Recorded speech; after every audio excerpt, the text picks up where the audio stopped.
Hello, and welcome once again to Beating a Dead Horse, where we tell you who lived, who died, and who deserved to die. As always, I'm your host, Sean McKinda. And I'm your host, Jackson Keller. And this week, we played Resident Evil 4. Resident Evil 4 is the tale of a Spanish village and one man, one American, armed to the teeth with weapons of all sorts, and his invasion and disruption of their peaceful day-to-day life. Jackson, tell me about Resident Evil 4. Sure, thanks, Sean. So, Resident Evil 4 fucking rules. It's the best. So this game, I have a bit of a storied history with this game, and that's part of the reason I wanted to, that was my choice for the Halloween specials of Beating a Dead Horse, because I was a Nintendo boy growing up. This may or may not be known or obvious to people, depending on how much of my Twitter you've read, but I was a Nintendo boy growing up, and like a good little shill, I was subscribed to Nintendo Power, and Nintendo Power always raved about this game, and I was always really sad and jealous, because my parents were really strict with games that I was allowed to play. I wasn't allowed to play any game where you shot a gun, so they would always go on about how, like, this is, like, the best GameCube game, like, up there with, like, Zelda Wind Waker and Metroid Prime, and, like, just one of the best games that, like, the console had to offer. And then it came out again for the PS2, and, like, it kept getting raves and accolades. So it was one of those games that had been really hyped up in my memory, and I finally played it, and it is exactly as cool as everyone already knows, and sort of cooler now that it's been, like, over a decade since it came out. Just because it rides that line, since it was such, like, a groundbreaking shooter. It rides that line between feeling just modern enough that it's not, like, agonizing to play, or you're not really that frustrated. Like, the controls are a little weird to get used to at first, but then you do, and it's fine. But it's also got a lot of older kind of video gamey tropes that have sort of died off with kind of the modernization of games. Basically, what happened is that Resident Evil 4 came out and revolutionized the third-person shooter, and then Gears of War came out the next year and ruined it. Takes what was good from you the minute it arrives. Yeah, because this is the kind of game that, like, the mechanics are so well thought out and so tight. And it goes at just, like, such a slow pace, and the environments are really meticulously designed to create, like, interesting situations. And then the next year, Gears of War introduced the cover mechanic that every game then stole, and thus was born the absolute worst type of video game, the cover shooter, where you just sit behind a fucking wall and take, like, pot shots at people. It's so boring, and Resident Evil 4 is so much better than that garbage. Welcome to Jackson's Hot Take Corner. This has been the first, usual first 5 minutes of the podcast where Jackson gives us his hottest of takes from about 6 years ago. Yeah, well, I mean, and that's the other thing too, is that everyone has played this game. It has been released for every platform imaginable. You could probably play it on, like, your graphic calculator at this point. But it would be just as awesome on that graphic calculator. And I think it just bears repeating that we still, because of the way, like, industry, like, the winds were changing in the industry, I feel like that this existed in, like, this special little moment where, like, not a lot of other games really tried to do what it did. Like, obviously there was Resi 5, and then Resi 6 tried to be more Gears of War like, and you can see the results. Resi 6 is fucking terrible. And, like, but aside from, like, Dead Space, I guess, I've never played Dead Space, but, like, you were mentioning it, and I've seen it also mentioned when people talk about Resident Evil 4 and, like, games that inspired. But aside from, like, Dead Space and, like, arguably Alan Wake, like, I've never seen another game, like, try to do quite this style again. And it sucks, because it's really fun. Yeah, for a bit of my backstory with this series is I have played probably 2 hours of Resident Evil 5 prior to playing this, and that is about all I've done with it. I've known that it's a seminal game, accolades across the board, yada yada. Jackson just talked about this. You all know it by now. So going into this, I was expecting good things, and I wasn't left disappointed. The controls, which are, as Jackson was saying, kind of rides that line between modern and outdated, really work for it because it kind of maintains that third-person clunky run-and-gun style shooting that Silent Hill had in it, and this is one of the few types of games like this horror or pseudo-horror genre that it really works in because it adds a level of tension to it, which it's weird to say that shitty controls are good in the game, but they are. Basically what I'm saying is I really like this game. I agree pretty much wholeheartedly with everything Jackson was saying. This is a game that despite I had high hopes for it, but knew next to nothing about it, and was successfully blown away by it. I loved it. I powered through it way faster than I was expecting to, just because I kept going back to it because I wanted to. I thought it was a lot of fun. It felt a lot to me like if someone tried to take Evil Dead 2 and turn it into a video game, but add Silent Hill in with it, because it's kind of campy, kind of fun, kind of spooky, kind of creepy. And honestly, it works far better than it has any right to. It's a bizarre masterpiece. And it's so interesting just, like, thinking about the context, and that I kind of wish before I had played this, I had played the remake of the original, because I was torn. I wanted to do a Resident Evil game, because the only one that I've played, I played a little bit of 5. I think we tried to do it co-op, and then the internet was being a butt, so we didn't. Yeah, it required like Games for Windows Live, and we both looked at that and went, "Ha ha, no."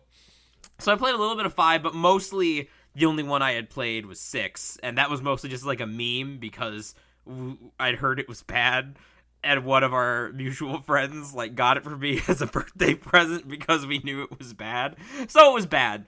So I never played the original or the remake of the original, and I think it would be really interesting to see the difference just in that context, kind of the move from zombies to like these villager, like pseudo zombies, the fixed camera and like the tank controls, because that's the thing, is that I wouldn't say, the only thing I would say about the controls that are really like shitty, the only thing that feels just not quite right to me, with the controls, is that by default, you don't use the right stick to aim, which is weird. And then also, like, even if you do set it to use the right stick, the game was clearly not designed for that control setup. Wait, Like, what did you use? What's it designed to aim for? Like, we played it on separate systems, and I think I played the HD remake. I don't know if you did. yeah, I did. I think you just played the PS4 version. I played the Xbox One version.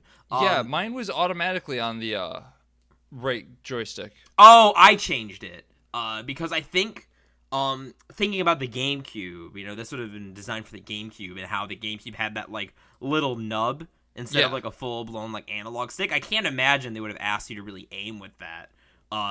So I think it was meant, since it was like so like stop and go, that like you stop and you just use the left stick to aim, because you're already like looking around. And so I did do that then. I don't know. I'm second guessing myself. Yeah, I can't remember.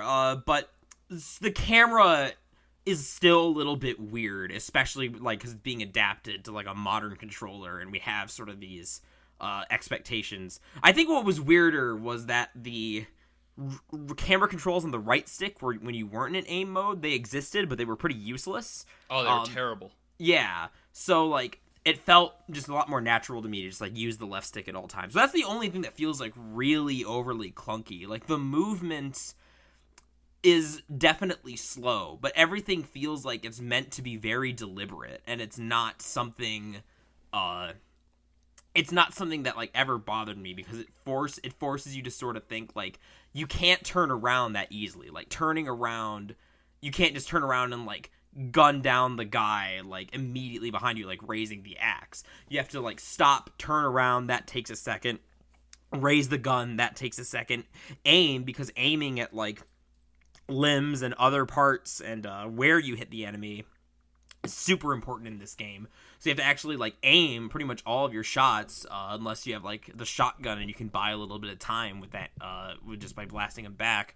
But by the time you've done all that, if there's something behind you, like it's probably already grabbed you or hit you.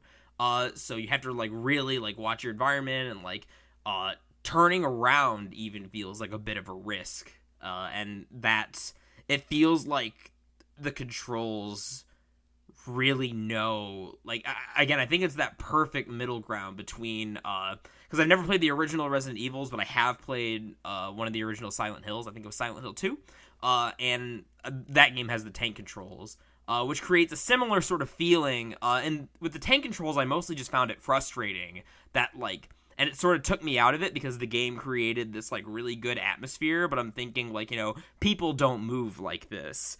Like, I wouldn't, like, if I was sitting here, like, trying to avoid this zombie or whatever, like, I wouldn't be running into crates and stuff because I could barely move. And it really takes you out of it, whereas, like, Resident Evil 4 makes you think about that stuff, about, like, placement and being careful, while still making sense as a movement scheme and not having, like, heavy rain controls. See, I got a lot of comparisons to Silent Hill controls as I was playing it, and I don't necessarily think that's a bad thing. I think it's one of those things where if you aren't expecting it going into it, you're going to think that the controls are really, really shitty. But I think that knowing what you're in for, it's something that the developers understood the limitations of at the time, just given the hardware. Silent Hill, there weren't joysticks available at the time. The PlayStation 1 was purely D-pad, so you kind of had to utilize those tank controls to move around. And as we were saying with this Resident Evil, the C-stick was just a nub on the GameCube, so it was nigh impossible to aim with. So it made a lot of sense to be tank controls, and I think they worked with that and used it to their advantage, used it to create worlds where it does take time to turn around. I don't agree with your assessment that Silent Hill and Resident Evil kind of have different feeling controls because of, you run into crates or whatever. I think that more so just lands in you've played this before, because I spent the first hour running into a lot of crates. That's fair. That's definitely fair. Because you do definitely have to adjust to it. Maybe that's just the difference, is that you eventually do adjust to these, I feel like. But like when I did play Silent Hill, it never stopped bothering me, just because of like with the tank controls again, it's like you're trying to drive a car, like you have an accelerate button in order to make you move, and you have to kind of like aim your guy, which you do have to do a little bit here too. But being able to like stop and be more precise with your gunshots as opposed to just sort of like firing into the blue, which like may have worked perfectly fine for kind of the claustrophobic feeling the originals were going for. Like I haven't played the original Resident Evil, so I can't really say. But I think that once you sort of like take a step back and like get used to the fact that this isn't going to be like Gears of War, I think like you can see the choices they made and like why they made them, and everything like comes together in a way that makes sense. Yeah, the control design, as I said, it's restrictive because of the hardware at the time, but it works. It feels nice, and it plays into the game's strengths very well. With that, though, I think we are going to kind of actually, now that we've argued about controls and mechanics, totally unrelated to death for a good clip of time here, we're going to dive into spoiler territory. I think ultimately what's going to end up happening here is we're going to spend a first little bit of time talking very lightly on spoilers. We're going to talk a little bit about tone and mechanics to begin with. Nothing groundbreaking in terms of spoilers. There's not really a whole lot of groundbreaking spoilers in this game in general. It's pretty much what you would expect. I mean, if you're playing a Resident Evil game for the story, you're doing it wrong. Yeah, it is kind of light on story. It's much more about the atmosphere and gameplay. So I guess if you don't want to be spoiled for how the game plays, well, sorry, but beyond that, as I said, it's going to be light spoilers in the beginning, and we'll give you a heads up when we're starting to get into a little bit of a deeper character and story spoilers. But as Jackson said, I wouldn't worry too much about it. With that, though, let's kind of talk about tone and how death informs the tone of this game and what it does for it and what it takes away. I want to open this by talking about kind of my first 10 minutes in the game and my wild tonal shifts from the beginning of those 10 minutes to the end. So the game really opens with you going to rescue the president's daughter, and you are some top CIA or government agent, Leon Kennedy. And you're sent in, you're in Spain with some Spanish cops driving into a creepy town. It is, you know what, I'm going to talk about Evil Dead here again. It feels like the beginning of Evil Dead. You cross a wooden bridge, and things start to get weird. The bridge is destroyed shortly after, very Evil Dead. However, in this case, the people you are with are killed because their car is shoved down a ravine with the bridge. You are not in the car at the time, obviously. From there, you walk down this claustrophobic, tight path, slowly killing people who are, you immediately pick up that something isn't quite right as you're shooting at them in the head multiple times, and they're not dying, they're just kind of shaking it off. And this is where you start to get like a tense feeling because your controls are tight, you're in a tight corridor, everything is just coming at you and it's not dying as quickly as it should, and you're like, oh, okay, what's going on here? Something's wrong. And this is when I noticed that I had a little button that said, press square to kick. And so just to reiterate, it's a very tense scene. I'm very involved with what's happening. The death so far has been setting a brilliant stage. It feels good. I'm excited. I'm nervous. I'm assuming that this kick button will give me a little bit of breathing room. I was currently a mast at the time, so a little pushing kick just to clear out some space. I press the button and immediately do a roundhouse kick to one of the you don't really know what they are at the time, like parasite zombies' heads, which kicks it off in a explosion of blood. I had to pause the game because I was laughing so hard. This caught me completely by surprise. I had absolutely no idea this was coming. Somehow I have avoided this for 13 years and didn't know that he kicked people's heads off. So it took me from a genuinely creepy, unsettling game to this campy, bizarre, I almost want to call it a romp because it kind of is. It's a creepy romp, but it's a romp nonetheless.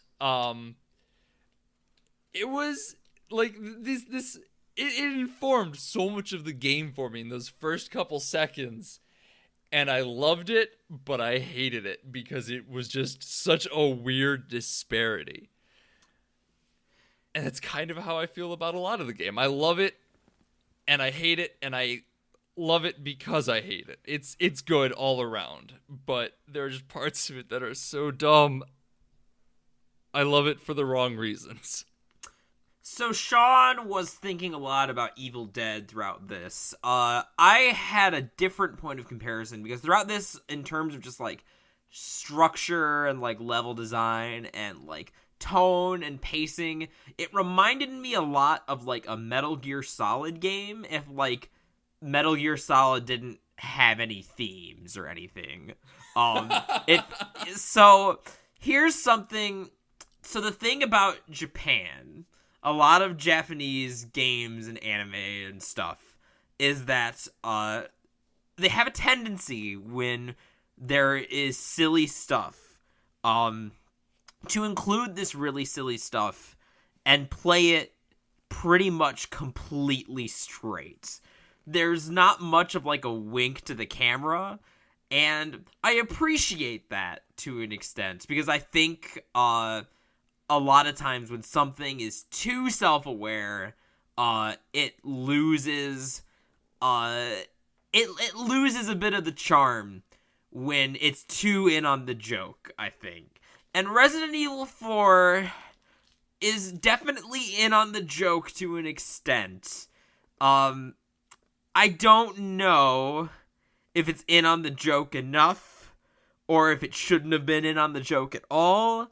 But there's I think really, like, the opening scene really does describe the tone the best, because, you know, we have the cops, and, like, one of the first things that happens is that Leon Kennedy, the dweebiest, like, special forces agent in the world, gets, like, offered a cigarette from the police, and he, like, puts his hand up and, like, shakes his head in, like, a really overdramatic way. It looks like an anti-drug PSA, like he's rejecting, like, a kid who's offering him drugs behind, like, the gym locker. And it really establishes him as, he's our action hero, but he's not gonna be, like, Solid Snake, like, really, like, cool and gruff and burgle. He's just kind of dorky. And then after that, we move into the villager scene, which, kicks notwithstanding, like, continues to be tense. You're holed up in this house. They start, like, bringing the ladder to, like, get into the upper floors. You hear the chainsaw revving, and, like, the Leatherface guy starts coming after you, and, like, he takes a lot of bullets, and if you get hit, like, by him, your head just gets cut off. Like, you're dead instantly, and it really does a good job of, like, keeping that mounting tension until it's sort of broken by the church bell going off and the cultists, like, parasite people go inside. And then Leon Kennedy, the master of all dweebs, just stands outside and, like, literally shrugs his shoulders and quips, "Where's everyone going? Bingo?" And then it fades in on the title. And it's a dumb line, but it's not, like, the most over-the-top thing I've ever seen in a video game. It's just jarring enough after, like, this really intense moment, which, like, I mean, you know, the kick sets you up for, but, like, the game rides this line between having the tension played straight and having it be silly and self-aware in a way that I kind of love. I guess I'm just torn. I don't know if I want it to be more or less self-aware. And that's just how I feel about it. Because there are things, like, mechanically, there are, like, suits of armor later on. And that's, like, literal Scooby-Doo territory. Like, a walking suit of armor that's, like, swinging an axe at you. And yet, just because, like, the game is so mechanically well-designed, that, like, that silly suit of armor still ends up registering with you as, like, a threat. And they never, like, it's so well-designed that they never even came out to me as camp. They felt like genuine enemies, like, oh, okay, yeah, this makes sense for this. We're in on this. We're in on this. Yeah, and so the tone in general, because if you just look at the mood, and, like, the village is really great. Like, the game has enough, like, style in terms of, like, its graphical design. Like, obviously, like, the textures and everything are, like, dated, but it just has such a, like, dour, like gray atmosphere throughout that, like, I still ended up, like, being impressed with this, like, 10-year-old game. The sounds, like, a lot of the villagers, one of the things that makes them a more engaging enemy than, like, a standard zombie is, like, they still talk to each other, and they talk to each other in Spanish, which, I mean, if you speak Spanish, I'm sure that, like, it probably sounds just, like, ridiculous or generic. But I think if you don't speak the language, like, it has this effect that is genuinely, like, kind of othering. Like, you know that there's still, like, a remnant of a human being in there, but you can't really understand them. And I think that, like, as a device that works. And then, again, you get stuff where, like, in addition to the kick, if you're really clever, you can shoot them in the leg and then smash their head in with a suplex. like bend them over backwards and smash their faces in like to the concrete. And so it just goes back to being really over the top. And it just keeps playing that line. You'll have a creepy moment or like a creepy feeling like level, and then it'll cut to a cutscene where like Leon is exchanging quips with some stock like B-movie characters. Pretty lame quips at that. Like he's not especially clever. Like he's no Iron Man. He's essentially just making dad jokes left and right. He is. He's a dad. He's a dad agent. That's what he is. Oh my god. Yeah, no, the whole game just is never entirely sure. It never, for me at least, it never felt like it fully wanted to commit one way or the other. And once again, it's weird that I am kind of feeling like that almost works for it, despite the fact that it hinders it in a lot of ways.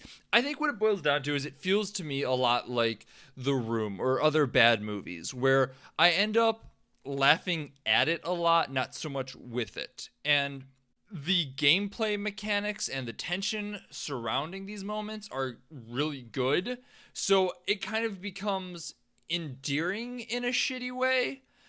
Like, I never wanted, as Jackson was saying, you go from level to level in super tense corridors, never entirely sure who, is gonna stay dead, who's gonna get back up, anything like that. And then you get random weird ass quips that straight up suck. Like, they're not good. So you go from very tense moments that you're loving the game to a ironic love of it when you watch Leon yell at a 12-year-old boy for something stupid. It's great in a terrible way, and that's honestly my entire feelings of this game summed up. See, but the 12-year-old boy, that little man, that's where I think like the game is in on the joke more than any other, because there's a point where this little Napoleon guy's like giant statue of himself starts chasing you down a corridor that you need to use a quick time event to escape from. Which is great. It's amazing, and I love how like, and I think this is the moment of the game where like I appreciate that it's not overly winky. I think the game just realizes that like, yes, this little dude is hilarious. His presence is hilarious, his voice is hilarious, everything about him is funny. And like I appreciate that like Leon like makes fun of him, but his quips are bad, and like he never feels like, it feels like a lot of the time like he's taking this guy seriously. Like he doesn't it's not like every other line he's going like, like, no one, it's past your bedtime or whatever. Although he may have said that at one point, I don't remember. He makes like one reference to him being a kid, but for the most part, you're right. He does take him at face value. Like, all right, if I'm dealing with everything else that's going on, you are in this moment a credible threat. And that's great. And so, like, he'll just be having this straight-faced conversation with them, and then, like, he'll throw his knife in his hand, and then the little boy will just squeal, like, meow! And then I laugh, and I feel like the game knows I'm going to be laughing, and I feel like, basically, Salazar is his name, he's the best. He's the best character in this game, because he's so funny, and the game, like, it doesn't feel the need to point that out. It knows that having a giant Napoleon man statue chasing you down like an elaborate haunted house corridor is great. And so I really appreciate that. But a lot of the other game, like if we're comparing Salazar to our actual big bad like Sadler's just like a generic like cultist guy who speaks with a like bit of like a Dracula accent, and he's got his plot to like take over the world. It's just not as fun. Which is why like his quote unquote fun parts feel weird, and why those are the ones that I do laugh at, ironically. Salazar leans into the camp in such a way, it feels very Evil Dead. Like it knows what it's doing, but it's not patronizing you with it. It's good, and I want more of it, and I want Salazar to be the big bad at the end, because a lot of Sadler's lines, who is the big bad, feel like they would be much better coming out of a small 12-year-old boy's mouth, because they are all like weird decisions and really dumb one-liners that would be great if they were from this kid. It would be perfect. Is this child just orchestrating this plan to like infiltrate like the president's highest office and like seize control of the United States with his mind parasites? Like, I want to see that. It's so on brand with the rest of the game. Like, that's the thing. It's like, it sounds like it's not, but it 100% is. Like, that is just the game. We're gonna pull back a little bit. We did go off the rails a bit there, but I want to talk about mechanics a little bit. Which I've dipped into them a little bit in the kicks, and Jackson dipped into them a little bit with the suplexes, and how they kind of take death and warp it a little bit. Because you get goofy kills like that, which alleviate a lot of tension, at least in the beginning. Later on, the kick feels much more... because of how many times you use it, because it becomes a very useful tool in your kit, it suddenly feels less silly. But I'm going to refer to it more so in the beginning in this instance, and kind of compare it to some of the other ways that people will die. Specifically in this case, the parasite zombies. Because, as I said in the beginning, you are just loading bullets into these people. They are not dying. You shoot them in the head 3 times, and they keep walking at you, everything perfectly intact. Like, yeah, you know what? Bring it. I can take you. Until eventually you start to kill them. And this is where it gets more interesting. Because when you kill them, they don't always die right away. And this is what really adds to the tension. Sometimes you'll shoot them in the body and they'll land on the ground and they dissolve eventually. But they'll lay there for a minute. So you'll kind of sit there and continue to stare at them with your gun drawn like, all right, get up. I dare you. I know you're going to. And, in doing so, the guy behind you has now grabbed you. Other times you shoot them in the head and their head comes clean off and they just kind of keep lumbering forward towards you with their hands out. And I think they can still grab you in this position. I wasn't sure. I think I got grabbed by one once. But usually what this happens then is they still come at you and you're like, oh shit, what's going on? Why? Their head is gone. Why are they still walking at me? So you're like backpedaling as fast as you can while watching them to make sure that nothing more is happening. Because sometimes when you shoot them, the parasite pops out of the top of it. It's creepy. And you are never really sure what is going to happen when you kill or quote-unquote kill one of these villagers, soldiers, cultists, whatever. And like this air of mystery around death that's presented throughout all of the mooks is so absolutely incredible. It adds such a level of tension because you're never sure when you're done. And the other great thing about these little details about like all the different ways the mooks can die and like how long it takes them to do it is that you're not just focused on them, because like you have to sort of make that decision. Like, do you keep your gun trained on them and like wait to make sure you get the confirmed kill because you're being surrounded, like you can hear people behind you, and like turning around takes some time in this game, and like again, it's no small like process. That's a decision you need to make. So like sometimes like you're gonna have to like make that call whether you're gonna like kill someone and like hope they stay down and like focus on other problems and just hope that doesn't come back to bite you in the ass. Because maybe you'll turn around and like take care of some guys and then get like slashed in the back because a parasite appeared when you thought it was done for good. Or maybe they'll keep walking forward and grab you when you thought you were done with them. And it really adds this extra layer to something that you don't see in a lot of other third-person shooters. And I think that this sort of gets down... What it boils down to is that the Ganados, I believe they call them, like the parasite villagers, are a really brilliant video game enemy because they combine what is good about zombies. Because zombies, if you've listened to our Night of the Living Dead episode, you kind of know how we feel about zombies. We're a little tired of them.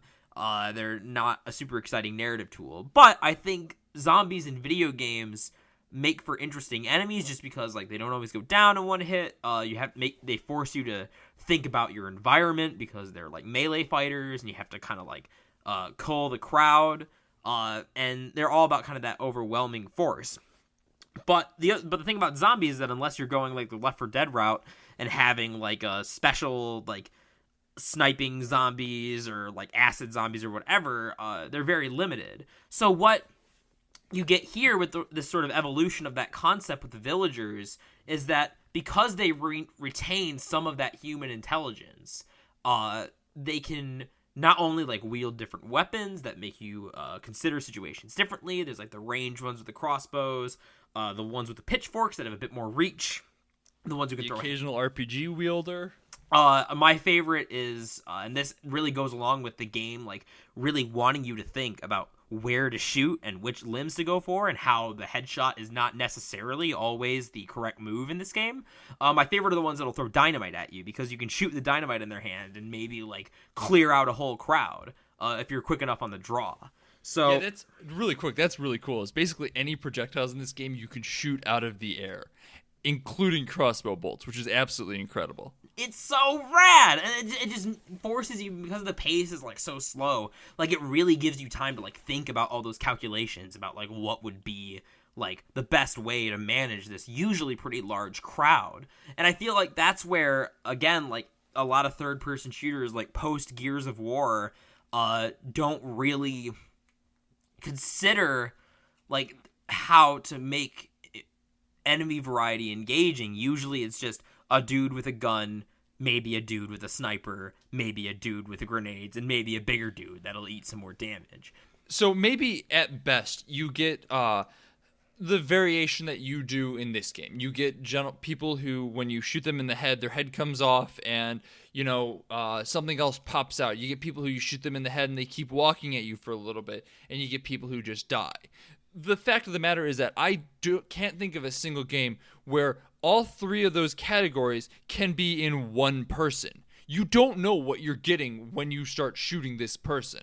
And just that surprise at the end is so incredible and such a interesting mechanic to this game that you just don't see. You don't see 3-in-1 enemies anymore. They're all, this enemy equals this enemy equals this enemy equals this. I know how to play around it.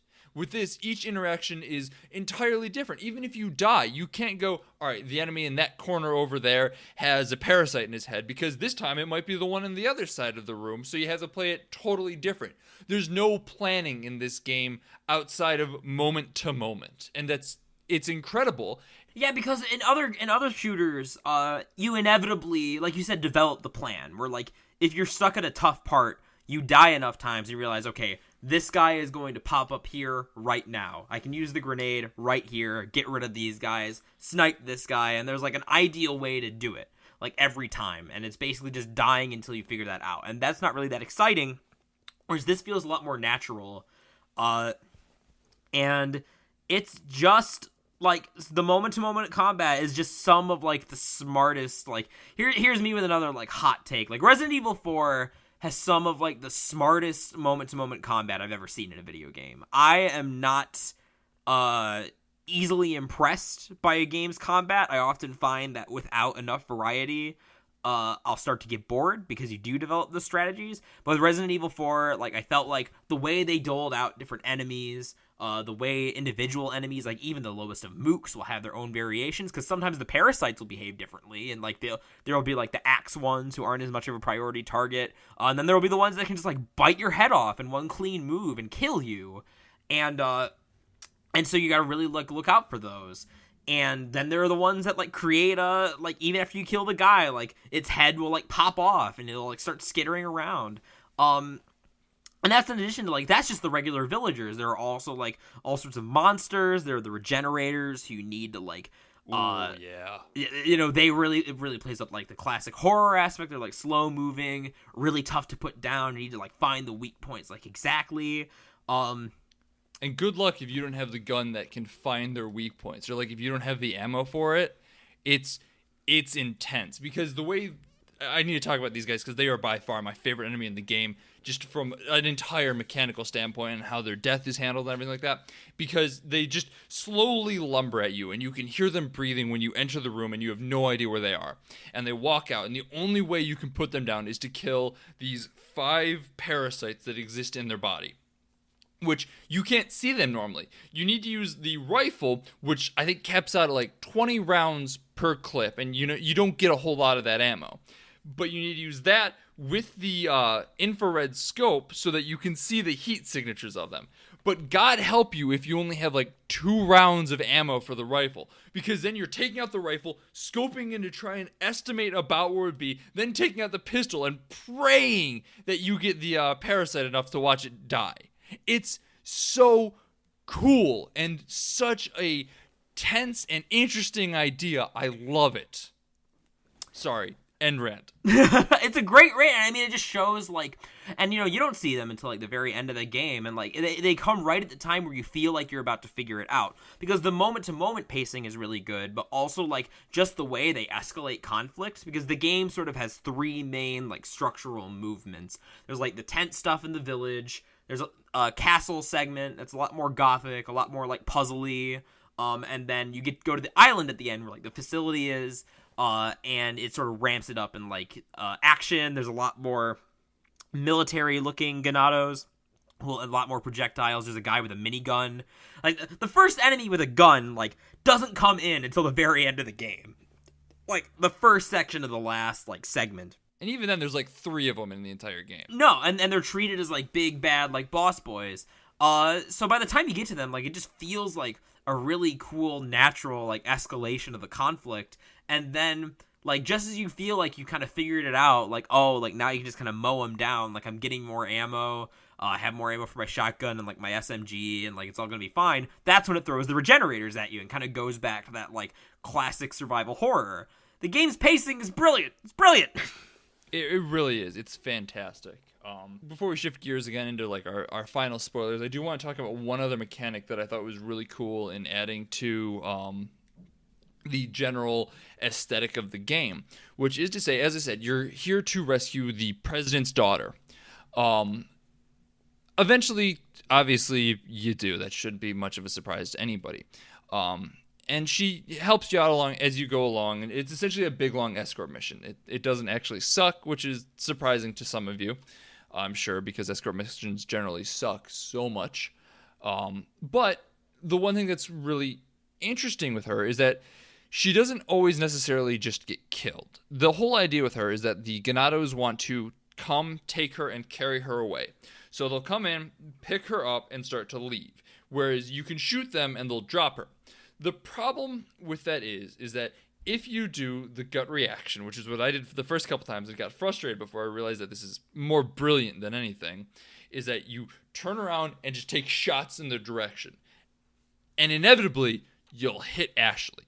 And in this game, your charge is not invincible to your bullets. You will hit Ashley and the game over right then and there, because she does not have any sort of damage resistance. She takes 1 shot from your bullets and she is dead. Which, as I said, is really frustrating until you're like, wait, I get it. They're trying to slow the game down, so you have to think about your actions. You now have 5 guys surrounding you and Ashley's being taken away, but you can't just turn and gun in that direction. You have to turn, aim, think about it, make sure you're hitting the dude who's carrying her in the back or in the legs, while making damn sure you don't hit Ashley, because you haven't saved in 5 minutes and you just got through a hard fucking part. It's great. I have such respect for what they did here. I thought it was so cool. I think what really makes Ashley work as like an escort mission character is how she feels. She feels genuinely vulnerable. And like her voice can be kind of annoying. And there are like some things about her character that are just kind of irritating, because like nobody is written well in this game. But as a mechanic, as like another factor into this like game, into this strategy they're trying to make up on the fly, she works really brilliantly. And I think they give her just enough like they give her enough intelligence and things to do that she doesn't feel like a total load. She doesn't, like, she won't ever, like, while you're aiming, she won't ever, like, run in front of you as you're shooting. Like, she actively ducks. Great. She actively ducks. There are situations where, like, you'll find, like, a dumpster or another hiding place, and you can tell her to hide and, like, be, like, and know that she'll be, like, pretty safe while, like, you sort of manage the situation. So that's, like, a good feeling. She, in certain situations, you can kind of choose whether, like, she'll pull the lever while you, like, fight the guys, or, like, you can try and do it yourself, like the quick time event. And there's just a lot of little touches that make her, tolerable. Yeah, and, like, and I think it's important that we do have, that extra layer, because I think this is a good middle ground between something, other escort missions and worse made games that are just, like, they're always running in front of your fire and, like, being really annoying and, like, contributing nothing, like, literally nothing. You're just guarding them the whole time. It's like the fucking little sisters at the end of BioShock 1. Like, that was the worst part of that entire game, because, like, it just moved really slow, and, like, you just had to wait. So that's one end of the spectrum. On the other end of the spectrum, you have, like, Ellie from The Last of Us, and I also like that game, but it feels kind of like cheating, because you never have to think about her. Like, she's only there for the story. They didn't try to integrate her into the mechanics at all, at least for, like, the first half of the game. And when they finally do bring her in, it's not in, like, a way that's new. So I think Ashley is a good middle ground of, like, having a character that you're genuinely worried about. Like, genuinely, like, you feel like, oh, shit, like, when you see that, like, a Ganado is about to, like, take her away, but also without feeling too annoyed that, like, you have to drag her around with you. Yeah, she pretty much stays. The biggest thing that I like about her, too, is that she stays attached to you at the hip, unless you tell her to wait somewhere. Which means you never feel like she's hanging around in a corner being entirely surrounded. She's with you, so if you're in the corner being surrounded, it's entirely your fault if she dies. Otherwise, you basically are in control of her through her rubber banding. They did the escort elements to this very, very well, and I liked it quite a bit. With that, though, let's talk about our kind of biggest overall. Let's dig into the big spoilers. Let's talk about the people who die in this game. Specifically, the big ones are the bosses. And I like some of the boss fights. I think some of the boss fights are boring and uninteresting. But no matter how you shake it, the ends of the boss fights are underwhelming. Yeah, so let's kind of dig in, because you have three. I mean, there are other boss fights, and actually, like, because if you think about it, each segment of the game, the island, the village, and the castle, has, like, their kind of human big bad. There's, like, the bearded boy, there's the little boy, and then there's spooky cultist Saddler. And those boss fights are way less interesting than, like, the lake monster from the village, like the giants. The giants are, like, I like the dog coming back to help you in the first giant fight. That's a fun, like, it's just corny enough, but it's also kind of sweet. Yeah, there's a dog you can save in the beginning of the game that if you do, it will come back and help you out in one of the boss fights, which is awesome. Yeah. So, but as for, like, the big bads as characters, you end up, I felt a little bit underwhelmed by their transformations into basically big parasite people. For two of them, at least. For the bearded boy, I almost felt like the bearded guy was way more intimidating as just a dude. As just a big, tough dude. His extended skeleton man thing was underwhelming. I was not afraid of it. And the other disappointing thing about a lot of the boss fights is that sort of the one mechanic in the game that doesn't work so well is the QuickTime events, because there are a lot of them. This would have been like this and God of War 1 were kind of the heralds of like the QuickTime event into the modern action game. And I wasn't overly bothered by them most of the time. Like there are even some good ones, like with the aforementioned lake monster, how you have to like mash the button to swim back, and like you have to cut the rope so it doesn't like it doesn't drag you down with it when you finally kill it. But so often in the boss fights, it feels like you can just kind of stand in place, and then when you see the triggers, because it's always the triggers or the A button and the X button at the same time, or like the buttons that your hands are going to naturally be resting on, you can just press them and do like a dodge, and you're out of trouble. And it's a little bit underwhelming, especially because like I'd be more into the QuickTime events as like another wrinkle if like failing a QuickTime event always ended with your death, but it doesn't. A lot of times it's just standard attacks. So the boss fights themselves, you're basically just like plugging bullets into them most of the time. And their designs, Salazar gets an appropriate design. It feels like when I saw him, it felt like it was a cool moment. But I was like, okay, like this feels like the logical endpoint for like a human turned into like a parasite thing. Like he's still got his human face, he's got like the tentacles too. Like I don't know what the actual final boss is going to look like now. Like it better be something impressive. And then Sadler just basically turns into like a stupid looking like razor crab. And so the design wise, like the final boss in particular is really disappointing.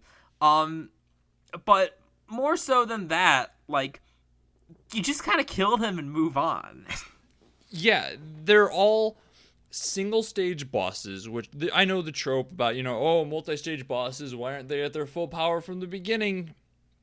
I get it. It's a fun thing to think about. It logically doesn't make sense, but it's good to have to play against in video games. Like, it feels good to be like, all right, I beat it. Let's keep rolling. And then there's something else. You're like, oh, shit, great. Guess I'm going to have to, I'm going to die on this one pretty much guaranteed. Let's roll it again. Especially in a video game, like, that is so unashamed to be a video game like this one. Like, there's, like, the inventory management, like, the briefcase is, like, clearly just to have, like, an interesting way to, like, manage the inventory. It doesn't really make any sense. Like, there's the merchant. He's very video gamey, and he's great. So, like, this isn't even my final form. If there's a game it's appropriate for, it would be this one. 100%.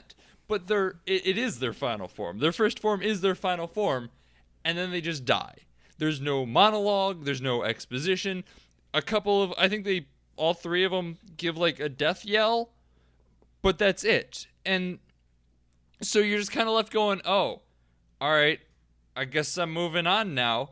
And if you're like me, who you get to little boy Salazar's boss form, where he's this giant, horrifying plant monster that's I love the way it looks. I love the way it fights. It's the first time you're really introduced to shooting the eyeballs, which, I mean, if you've played pretty much anything, you know immediately to shoot the eyeballs.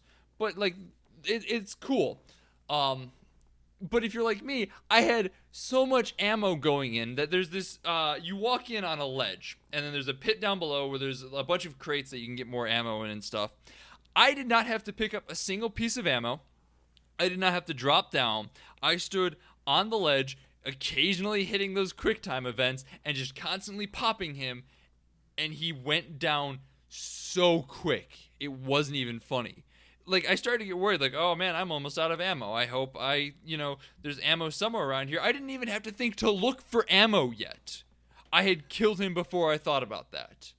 It was so to just drop down and he's already done and that's it. I'm like, oh, all right. Well, I guess I don't get any real satisfaction from killing this boss. He's just dead. And so, like, moving on. And that's the thing about this game is that again, thinking about Metal Gear Solid, a lot of people will make fun of Metal Gear Solid because the villains will monologue at you for like 15 minutes after you kill them. And I understand the inclination to point and laugh, but I think when you don't have that, especially when when your bosses are kind of quirky and memorable, like especially Salazar, and even like the bearded boy's got a pretty good presence. When you don't have anything like that, when you don't have like that feeling of, because it's about like, you know, building the tension. Like the boss fight is the most like exciting point. You've been chasing Salazar all throughout his castle, and he's been like being a dick to you, and this is the climax. You want a little bit of that resolution. You want a little bit of that falling action so you can kind of breathe and like kind of drink in your accomplishment.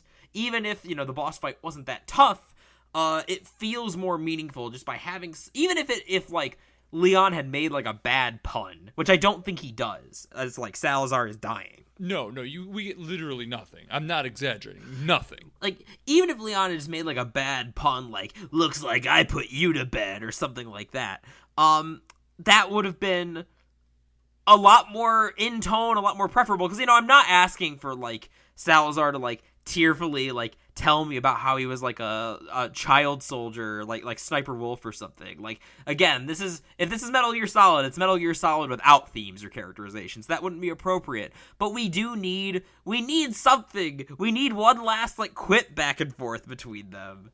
And we don't get that, and that's sad. Yeah, it just, as I said, it just ends, and it feels so underwhelming and so not it's just not satisfying. So we're gonna end the podcast here. Thank you as always for joining us. I'm Sean McKinda, as you I'm sure know at this point. You can find me on Twitter at Sean_McKinda. I'm also on Twitch streaming every Wednesday, Thursday, and Sunday. I play PUBG and a lot of other shit, just depending on what I feel like playing at the time. We might be doing Destiny here coming up because it's dropping for PC soon. So if you want to go follow me on Twitch, head over to twitch.tv/helpless_Skippy. And I am Jackson Keller. You can follow me on Twitter at JacksonJKeller. And I mean, that's it. I'm not anywhere else. You can hear about how he almost got eaten by a bear. I did almost get eaten by a bear. You know, it's the spookiest Halloween experience of them all. It's a harrowing experience. Go check out his Twitter. It's a wild ride. Send a chill up your spine. We, as always, would like to thank Lords of the Highway for the use of our theme song. It is Suicide alternate take off the album High Octane, Low Expectations. We are starting next week a 4-week-long expose into the DC cinematic universe. I'm so excited. We are opening up with Man of Steel. So we're going to be talking about that next week. From there, we're going to pretty much cover everything that they've released so far. Batman vs. Superman, Wonder Woman, and when Justice League comes out, we're planning on talking about that as well. Sorry, folks, we won't be talking about Suicide Squad. Yeah, no, there's nothing I want to talk about with that. That was just bad. Theoretically, we might end up interspersing Thor somewhere in there, so if we don't get to one of them, we apologize, but it just depends on whether we think Thor Ragnarok is worth talking about. Other than that, though, we will see you next week, and here's something. I've sent my right hand to dispose of you. Your right hand comes off?